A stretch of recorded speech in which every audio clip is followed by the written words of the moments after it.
Lauren Giddings had just graduated from law school. She was focused, disciplined, and preparing for one of the most important exams that she would ever take. But in the days leading up to it, she told the people closest to her that something didn't feel right, like things inside her apartment had been moved or someone had been inside when she wasn't there. Then she went quiet. But no one panicked at first because Lauren had already said that she was going to be off the grid studying. The people who loved her wanted to believe that she was exactly where she was supposed to be, safe inside of her apartment, focused and simply studying. But as the days passed, that explanation started to fall apart. Something just felt off, and when investigators finally took a look around her building, they were horrified at what they discovered. Someone close had been there the entire time, and Lauren's instinct about her apartment was right the whole time.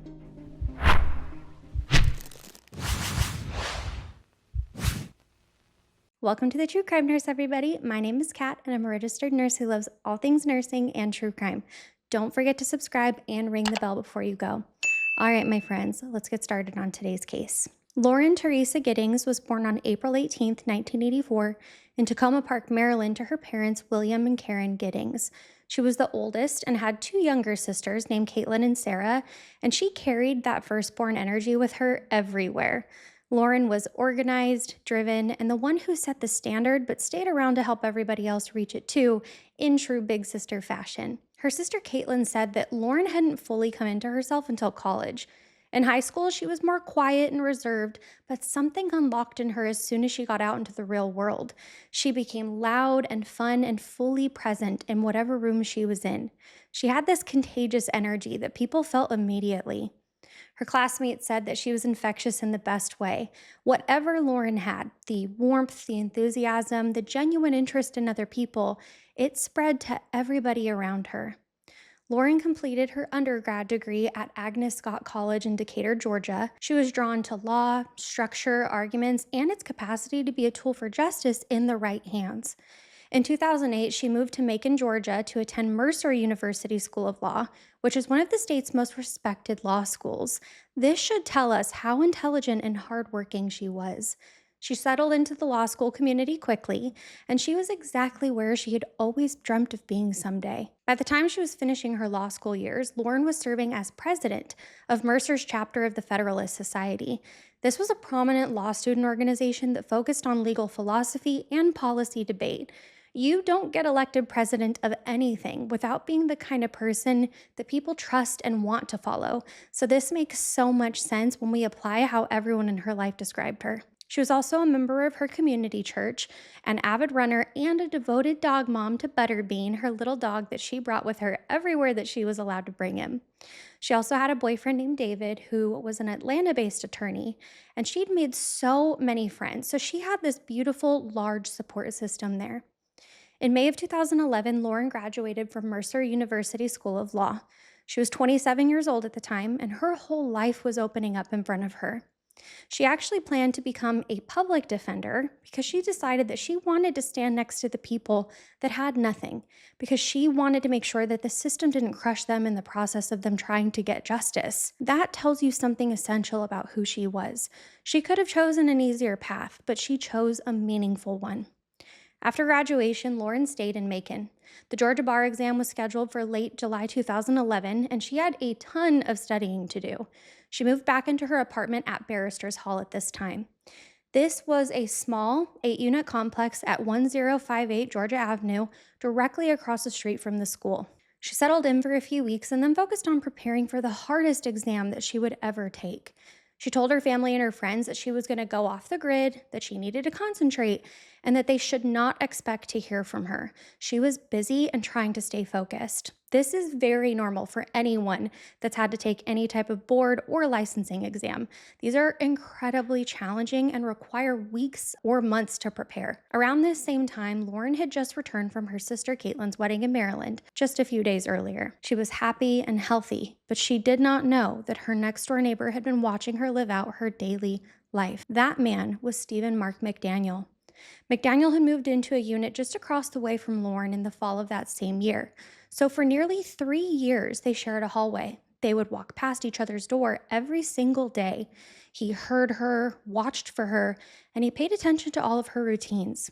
He kept to himself, rarely leaving his apartment, and he didn't really seem to make eye contact with anybody. He was the kind of person that you might feel uncomfortable around without being able to exactly pinpoint why.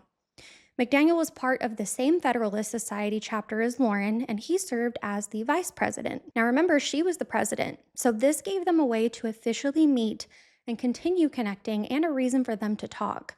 This also allowed him to watch her even more closely without anybody questioning it. At some point, he did ask Lauren out and she turned him down. She was seeing someone else, and for Stephen McDaniel, this became a wound that he picked at obsessively. When it comes to the psychology of a predator, this was the start of a turning point, not the rejection itself, but the failure to process it and move on. McDaniel did not move on. In fact, this grew into a complete and utter obsession. McDaniel told at least one of his roommates that he had no conscience and that he loved power. He said he wanted to gain dominance over a victim and that he would use chloroform to subdue someone, then he would dismember their body and he would scatter the parts somewhere so remote that they would never be found. He said this to another person and it wasn't taken seriously. If I heard someone say this, I definitely would have reported it, but let me know what you would have done in this situation as the roommate. I was shocked to learn that the roommate knew this prior to today's case taking place. Now, in the weeks leading up to what happened, Lauren told the people closest to her that something just felt off. Things in her apartment seemed to have been moved around, and it was starting to worry her. Objects that she'd left in one place were suddenly in another when she would get back home, and she felt instinctively to her core that someone had been inside of her home when she wasn't there. She mentioned this to her sister Caitlin and to her friends. She couldn't prove it, obviously, and she couldn't point to anything concrete, but the feeling was persistent and real. Her intuition was screaming at her that something was wrong. Those feelings of unease were completely accurate. McDaniel had stolen a master key to Barrister's Hall. This gave him access to all of the apartments, but particularly her apartment, and allowed him to enter her home whenever she was gone. He would move through her apartment, touching her things, and he stole from her, including a thumb drive containing her personal pictures and other items that we'll get into a little later on today. On the evening of Friday, June 24th, 2011, Lauren Giddings spent what would be her last night out. She got together with her friends to celebrate their graduation in one last hurrah before everyone scattered into bar exam study mode. She was so happy that night because she was surrounded by the people who loved her. This night marked the end of law school and the beginning of what was supposed to be the rest of her life. While she was gone, Stephen McDaniel made a surveillance device to watch her movements that night. This was a video camera that was duct taped to the end of a 6-foot pole. He raised this up toward Lauren's apartment window and filmed her from outside of the building. On the evening of Saturday, June 25th, 2011, Lauren sent the last message that she would ever send to anyone.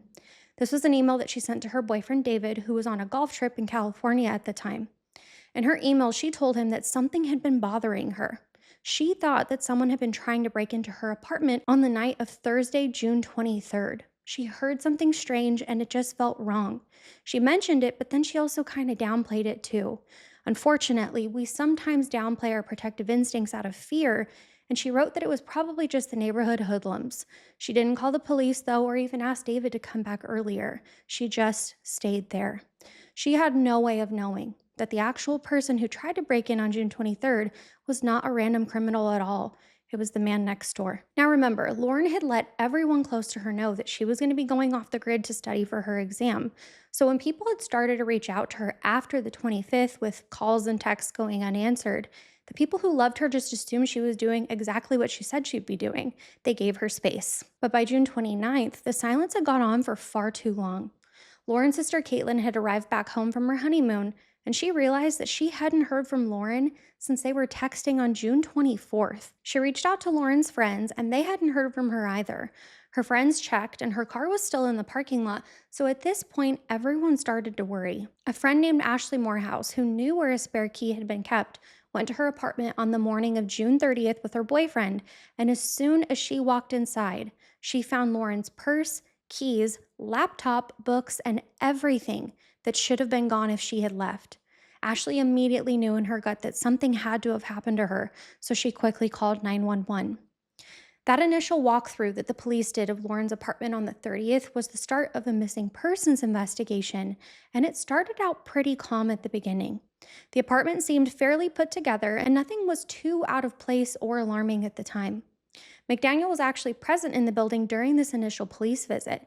He came outside of his apartment, which neighbors already had said was unusual, but he made himself available and even helpful to the cops. He spoke with the investigators, answered their questions, and was very cooperative. The police talked to as many neighbors as they could to see if anyone had seen anything out of the norm, but other neighbors quickly noticed how eager Stephen McDaniel was to participate in this, and this was not like him. Investigators decided to extend their search around the outside of the building, but as soon as they did, the wind shifted. Multiple detectives described the moment that the smell hit them because it was distinct and unmistakable. One of the detectives said, "Immediately, I smelled an odor that I was very familiar with. We all smell things in life that smell bad, and that of a body or a decomposing body is one of the worst things you'll ever smell, but it has a very distinctive smell." They followed that odor to a large garbage can in the Barristers Hall parking lot, and inside of that can, wrapped in 5 plastic bags, was the torso of a white female. The head, arms, and legs were gone. The torso had been severed cleanly at each major point, like the shoulders, hips, and neck, and Detective Gatlin said that they did not find the head, legs, or arms in any of the other trash cans, and that they had never seen anything like this before. Bibb County Coroner Leon Jones responded to the scene and said the first thing that he noticed was a headless body wrapped up in plastic, and that he had never seen anything like this in his entire career either. He said that the body parts appeared to have been cut with a very sharp instrument, consistent possibly with a saw. The coroner then drove away from the scene later that day and had to pull off the side of the road because he was completely overwhelmed and wept in his car. You know how traumatic this whole situation and scene was if a coroner who does this for a living had to pull off the side of the road because of how emotionally heavy this was. At this exact moment, Stephen McDaniel was standing in front of a WGXA news crew in that same parking lot, giving an interview as a concerned friend and neighbor who said that he had no idea what happened to Lauren. He was talking to the camera, describing Lauren as nice as can be and very personable. He believed that the garbage truck had already taken the trash out that day, but luckily he was wrong. The reporter mentioned live on camera, with McDaniel standing right next to her, that a body had been found on the property.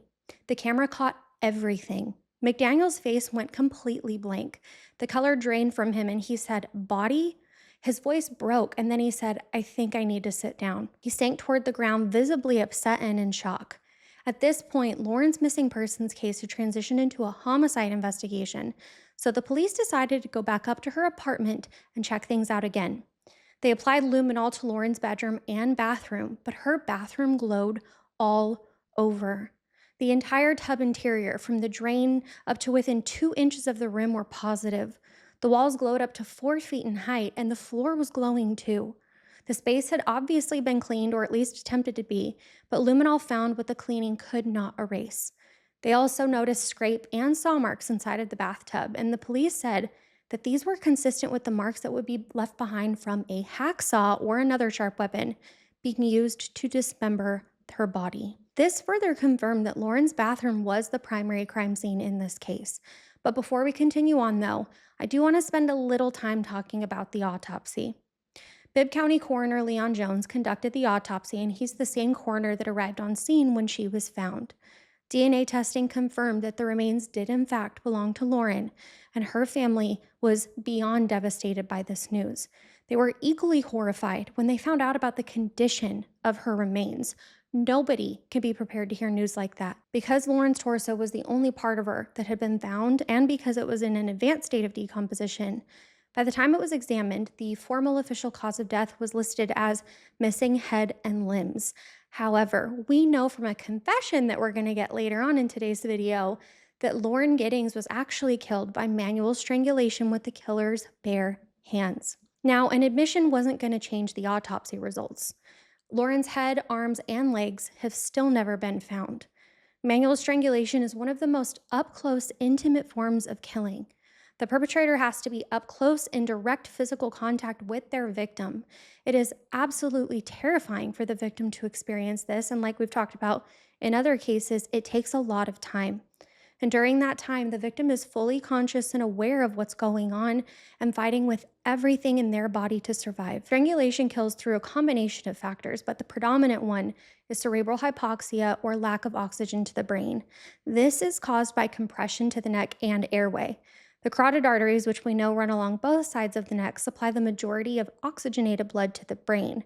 These can be compressed with as little as 11 pounds of pressure to cause the loss of consciousness within 10 to 15 seconds. The jugular veins, which drain deoxygenated blood from the brain back down to the heart, can be compressed at even lower pressures, which causes blood to pool in the brain, increasing that backflow pressure. This venous obstruction is actually what causes petechial hemorrhaging, or those tiny bursts of blood vessels that we can see in the whites of the eyes, on the inner surfaces of the eyelids, and on the face. I'm sure that many of you listening recognize that sign just from hearing about some of the other true crime cases that we've covered. It's one of the signature autopsy findings in strangulation deaths, and it would have been visible in Lauren's face and eyes if her head had been recovered. Loss of consciousness in strangulation is not the same thing as dying, and I'm sure that you've heard me mention this before too if you've been here for a while. It is possible to lose consciousness from compression quickly, but it's also possible for that unconsciousness to be reversed if the pressure is released. For death to occur, compression has to be deliberate and sustained. This typically takes 4 or 5 minutes of continuous squeezing, depending on the exact location of where the hand placement is. I know that I say this often, but that's 4 to 5 minutes where the perpetrator has an opportunity to stop what they're doing and change their mind. Lauren fought hard for her life, and she actually scratched the perpetrator hard enough to leave marks 3 to 5 inches long on their stomach and a mark on their face next to their nose. She reportedly tore the mask off of this monster's face, and she fought physically with everything that she had in her, but this person chose not to stop.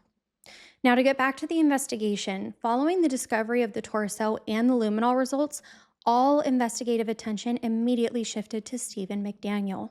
Word had already spread that his actions that day were bizarre, and his reaction on camera was also a major red flag, so the investigators followed their gut and pursued him immediately. I know that we highlight missteps in cases pretty often, but this is actually good detective work, and I'm very glad to see it. That same afternoon, McDaniel walked through his apartment with officers on scene. To be clear, this was not a formal search because they did not have a warrant yet, but what detectives saw during that walk was sufficient enough to laser focus in on him even further. Investigators noticed fresh marks on McDaniel's body that literally raised the hair on the backs of their necks. The police described it as a red mark on the left side of his face next to his nose, and when he was asked if he had any other marks on his body, McDaniel decided to lift his shirt up to show what looked like 2 fresh scratch marks on the right side of his stomach. The scratch marks were about 3 to 5 inches in length, and he said that he must have just scratched himself in his sleep or something, but investigators quickly took pictures of them. They knew exactly what they were looking at. These were clearly self-defense scratches. That same day, on June 30th, Stephen McDaniel was brought into the station for questioning. This ended up being a 12-hour interrogation. Initially, he was talkative, calm, and almost chatty. Then as the questions became more targeted, he went completely silent. He responded to direct questions about Lauren with, "I don't know." But when detectives would leave the room, he sat there perfectly still. It was eerie, and the investigators noticed this because they were watching how he behaved on cameras whenever they left the room. At some point during questioning, McDaniel mentioned that he was a virgin and he was saving himself for marriage. Trust me, I know that that seems random to bring up, but investigators knew that protection had been found in his apartment. They pressed him on this because if he was in fact a virgin, then what did he need protection for? The police chief said that this was when the atmosphere changed at least a little bit.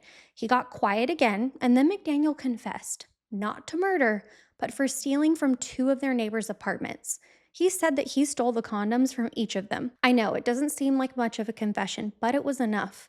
He was arrested on burglary charges and he was held in custody. Police pounced on the opportunity to keep him behind bars because it allowed them to thoroughly investigate without anyone contaminating evidence or the crime scene. After they arrested him, investigators obtained the warrants that they needed to conduct a more thorough, documented search of his apartment. What they found was truly unbelievable. Inside of Stephen McDaniel's bedroom, they found women's underwear in his dresser that later DNA matched to Lauren Giddings. He had stolen them from her apartment. They also found two keys. One was the master key to Barrister's Hall that gave him access to every single unit on the property, and another separately cut key was matched to Lauren's specific apartment door. They also found the packaging for a Stanley brand hacksaw, which was the same size and brand that the investigators were searching for based on the etching from Lauren's tub. The packaging was later confirmed to also have Lauren's DNA on it. On flash drives and memory cards that were found in his apartment, they uncovered multiple surveillance videos, including the footage that had been shot from that pole-mounted camera of Lauren inside of her apartment on June 24th. This video confirmed that he had been watching her on the night that she died. They also found additional pictures of Lauren that had been stolen from her apartment on a thumb drive. And his internet browser search history, by the way, showed years of escalating violence and sadistic content. And to be honest with you, it's so graphic that I don't even feel comfortable talking about it on YouTube. Just know that this man, if we can call him that, is extremely disturbed. They also found illegal images and videos involving children, which led to additional charges, and even his own defense attorney said that the evidence just kept coming in waves. They couldn't even prepare on how to defend him because it was piling up so quickly. The evidence between what was discovered on the computer, the thumb drive, and the camera was enough to get a conviction by itself. Cadaver dogs were deployed throughout the complex too, and they alerted in McDaniel's unit and in the laundry room at the back of the building. The laundry unit hadn't been checked yet, so once they got into that locked storage closet inside of the laundry room, investigators found the hacksaw. The Stanley brand tool had been hidden away, and it had Lauren Giddings' DNA all over it. FBI analysis confirmed the DNA match, and they also found a bloody sheet in the same area, which also tested positive for Lauren's blood. Because the evidence seemed to be all over the building at this point, the police continued to search any and all communal areas and vacant units too, because remember, McDaniel had access through that master key. He could have hidden anything anywhere, and they were still hoping to locate the rest of Lauren's remains. In the vacant apartment just below McDaniel's unit, they checked the refrigerator, and they found bloodstains there. DNA testing also confirmed to match to Lauren Giddings.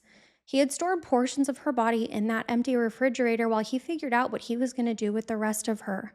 All of the evidence assembled across multiple search locations was overwhelming again, but every thread led back to the same door. Over 200 pieces of evidence were collected and examined in this case, and it all pointed in one consistent and clear direction. But some of the most important questions still remained. Where were the rest of Lauren's remains, and what exactly happened on that June night? The investigators did some more digging into McDaniel's movements leading up to that late June night, and as if all the other findings weren't bad enough, things were about to take an even more incriminating turn. Sometime prior to the murder, Stephen McDaniel purchased everything necessary to make chloroform. This includes bleach, and his internet search history included how to render a person unconscious using a chemical agent. In the spring of 2011, so several weeks before Lauren's murder, McDaniel purchased that Stanley brand hacksaw. He unwrapped it in his apartment and left the packaging there. He'd already decided that whatever was going to happen, he was going to dismember her weeks before that night actually took place. He was shopping for the tool before he'd even committed the crime, and he knew what he was going to do with it. He just hadn't done it yet and prepared himself weeks in advance. There is zero question about premeditation in this case. On or around Father's Day in June of 2011, so just a couple weeks before the murder, Stephen McDaniel drove to a 63-acre tract of wooded land owned by his grandpa, Hollis Browning, in Pike County, Georgia. This area is southwest of Macon between the city and LaGrange. He wasn't visiting any family for this occasion, by the way, despite it being a holiday. He was simply there to walk the property and look for locations where he could scatter human remains throughout the woods in places remote enough that they would never be found. He drove the property and paid attention to the terrain. He was selecting burial and disposal sites before he even had a body to dispose of.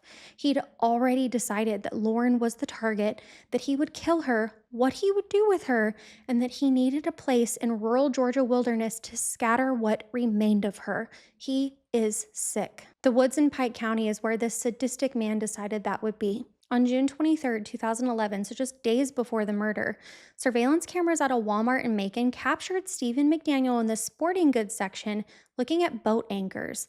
McDaniel did not own a boat. In fact, he'd never owned one, so he was not there shopping as a boater. He was looking for a way to weigh down and submerge body parts in water as an alternative way to dispose of his victim. This video was presented later on to support premeditation.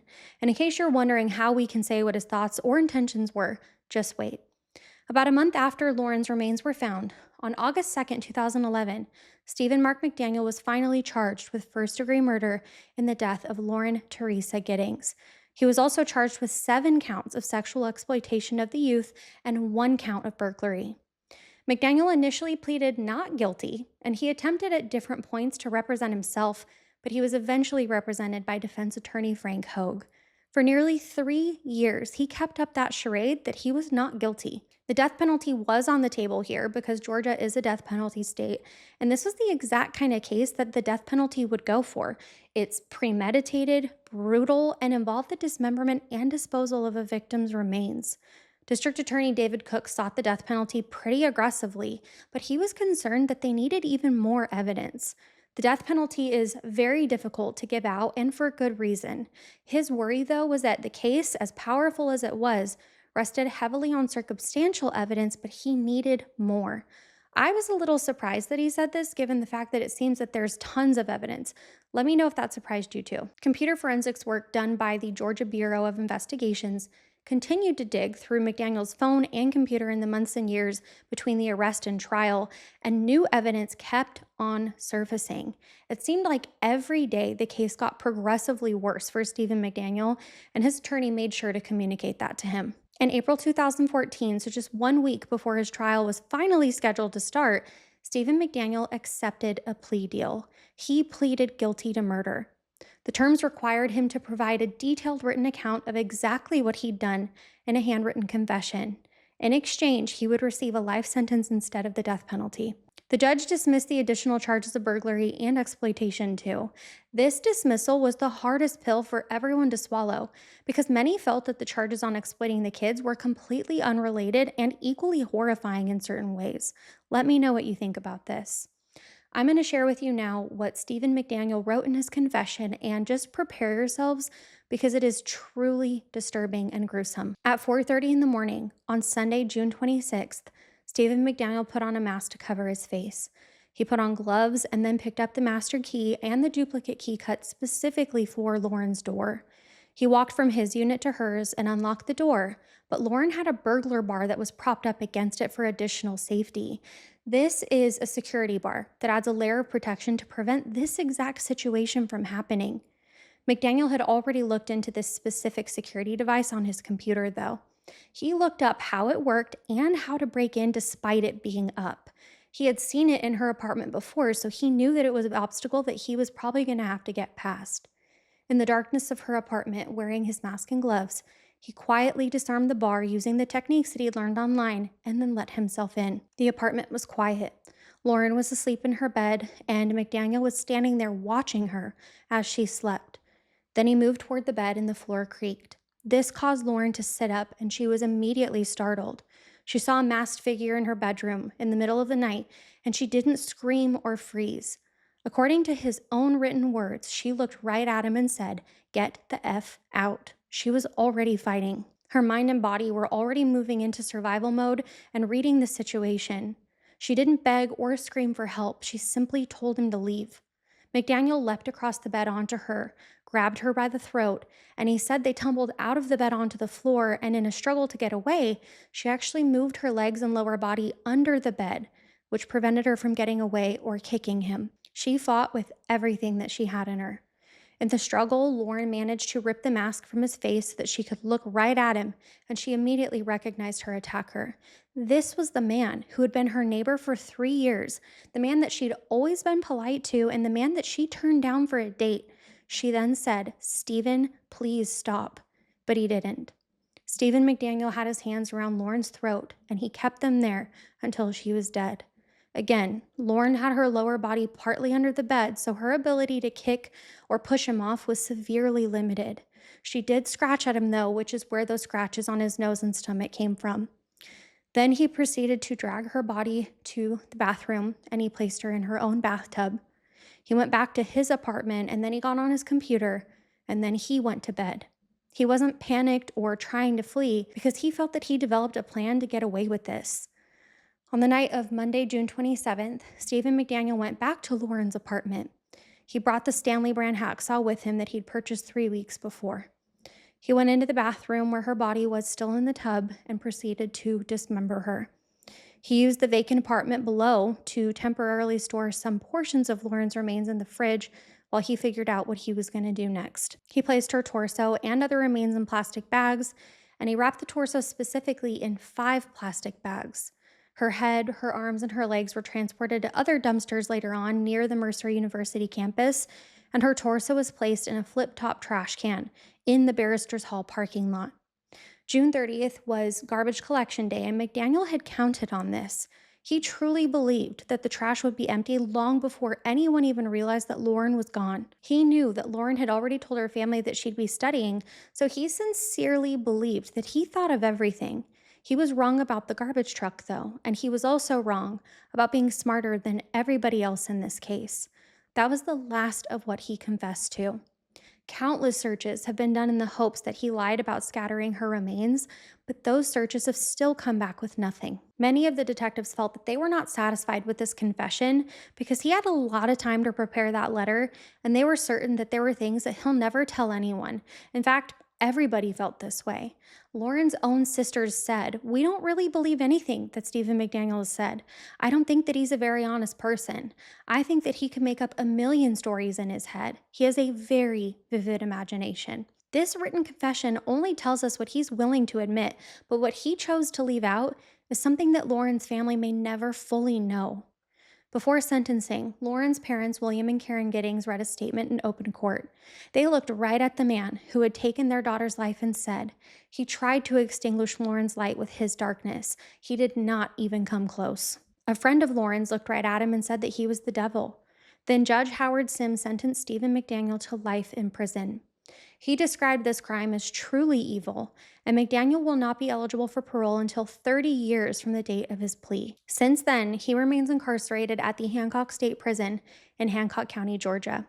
In February 2018, Stephen McDaniel filed a 73-page petition to the Superior Court arguing that he needed a new trial. He represented himself, and his arguments included claims that his constitutional rights had been violated during the investigation and pretrial process, that his former attorneys had given ineffective counsel, and that the investigators didn't allow him to be cleared by medical staff before asking for consent to search his apartment. This was all denied. In 2018, his own father, Mark McDaniel, launched a GoFundMe campaign to raise money for his appeal expenses, and the page was quickly taken down because it actually violates their guidelines. Stephen McDaniel also attempted to argue that the plea agreement itself was invalid because he felt that his rights had been violated when he admitted to stealing, and that the evidence gathered from those searches should have been suppressed. The courts, of course, didn't agree with any of his claims. Lauren's parents also filed a civil lawsuit against Stephen McDaniel and the apartment complex for the wrongful death of their daughter. They were seeking $1 million for the lack of security at the complex, in addition to them not tracking the master key that McDaniel had stolen. They did settle this out of court, but the amount has never been made public. Lauren Teresa Giddings was only 27 years old when she was senselessly taken from this world. She was the first in her family to go to college, and she was going to spend her career defending people that couldn't defend themselves. She was such a bright light, and she made people feel seen, welcomed, and cared for. Her sister Caitlin said, "She had this passion for life that a lot of people don't have. I think she lived more in her 27 years than most people ever do." There's a beautiful pink bench in Washington Park that has Lauren's name on it, and a plaque has also gone up at Mercer University School of Law to commemorate her too. As of April 2025, Lauren's family is still searching Pike County for the rest of their daughter's remains. They want to bring all of her home, and they deserve that closure. They've never stopped fighting for her, and they're never going to stop. That is the truest thing about grief, love, and what it means to lose someone who is irreplaceable. I pray that Lauren is resting peacefully, and I'm sending her and her family all of my love. Thank you so much for spending time with me today, and of course, for listening to Lauren's story. I'm so thankful that you're here, and I just appreciate what we've grown together more than I could even articulate to any of you. Please make sure to prioritize your mental health this week, and maybe go get your favorite snack or treat or some pretty flowers just for you because you deserve it. Don't forget to drop a butterfly or secret handshake in the chat if you made it this far into the video. I'll see you next time.